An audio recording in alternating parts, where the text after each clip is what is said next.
अब हम यहाँ पे एग्जांपल नंबर 1 डिस्कस करेंगे सर्कल्स में। और एग्जांपल नंबर 1 है हमारे पास, prove that in two concentric circles the chord of the larger circle which touches the smaller circle is bisected at the point of contact. तो यहाँ पे हमें गिवन है सबसे पहले कॉन्सेंट्रिक सर्कल्स। और कॉन्सेंट्रिक सर्कल्स वो सर्कल्स होते हैं, टू और मोर देन टू सर्कल्स, जिनका जो सेंटर है सेम है लेकिन रेडियस जो है वो डिफरेंट है। और फिर है यहाँ पे जो कॉर्ड ऑफ लार्जर सर्कल है ये टच करता है स्मॉलर सर्कल को और बाइसेक्ट करता है eight the point of contact. तो सबसे पहले हम यहाँ पे इसकी फिगर ड्रॉ करते हैं। मान लीजिए ये है हमारे पास टू कॉन्सेंट्रिक सर्कल्स और अब हम यहाँ पे कॉर्ड ड्रॉ करेंगे लार्जर सर्कल को, लेकिन ये टच करता है स्मॉलर सर्कल को। So this is the chord of larger circle, इसको मान लेते हैं A B, which touch is the smaller circle, इसको यहाँ पे मान लेते हैं पॉइंट सी। और यहाँ पे हम ज्वाइन करेंगे ये this is the radius of smaller circle. और हमने यहाँ पे क्या करना है, हमने यहाँ पे ये प्रूव करना है ये जो है ये जो point C it bisects the chord, means हमने यहाँ पे प्रूव करना है A C is equal to B C.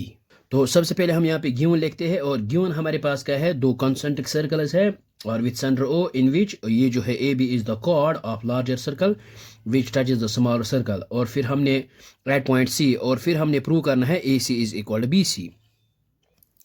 तो ये हमने यहाँ पे गिवन लिखा है two concentric circles with centre O in which AB is the chord of larger circle which touches the smaller circle at point C। और फिर हमने प्रूव करना है AC is equal to BC। सो ये हमने यहाँ पे लिखा है to prove AC is equal to BC, ये हमने प्रूव करना है। और इसके लिए हम यहाँ पे कॉन्स्ट्रक्शन करेंगे join OA and O B. So ये हमने यहाँ पे लिखा है construction join O and O B. और अब हम यहाँ पे डायरेक्ट प्रूफ लिखेंगे और प्रूफ में हम यहाँ पे लेंगे triangle in triangle A O C and B O C. तो यहाँ पे लिख सकते हैं in triangle A O C and triangle B O C. तो ये दो हम ट्रायंगल लेंगे यहाँ पे, ये शेडेड ट्रायंगल्स दो हमने यहाँ पे ली है ए O C and B O C. और तो यहाँ पे हम क्या करेंगे, ये जो है angle O C A which is equal to O C B because each 90, यहाँ पे लिख सकते हैं angle O C A is equal to angle O C B और ये है ईच 90, ये बिकॉज दिस इज परपेंडिकुलर और यहाँ पे 90 है। और इसके बाद यहाँ पे है हमारे पास O A is equal to O B by radii. So यहाँ पे लिख सकते हैं O A is equal to O B, तो रीजन है radii. So these are the radius of circle. So ये जो लार्जर सर्कल है इसका जो रेडियस है वो इक्वल है। सो रेडियस यहाँ पे लिखा है हमने और ओ C is equal to O सी, सो ये है कॉमन। सो ये है यहाँ पे कॉमन। तो अब हम यहाँ पे यूज़ करेंगे by R H S rule, by R H S rule. तो ये हमने यहाँ पे आर एच एस रूल क्योंकि यहाँ पे एक है राइट एंगल, यहाँ पे 90 है और सेकंड है हाइपोटेन्यूज इक्वल है और फिर है एक साइड। तो यहाँ पे R H S rule triangles are congruent.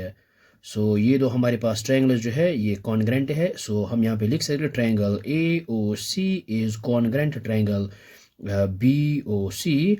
और वी नो दैट जब हमारे पास दो ट्रायंगल्स कॉन्ग्रेंट होंगे तो इनके जो कॉरस्पॉन्डिंग साइड्स है पार्ट्स है वो इक्वल होंगे। तो it means that A C is equal to B C. यहाँ पे लिख सकते हैं A C is equal to B C, the reason is C P C D corresponding parts of congruent triangles. So यहाँ पे लिख सकते हैं hence proved. So I hope आपको ये समझ में आया होगा, ये बहुत ही आसान है। So thanks for watching this video.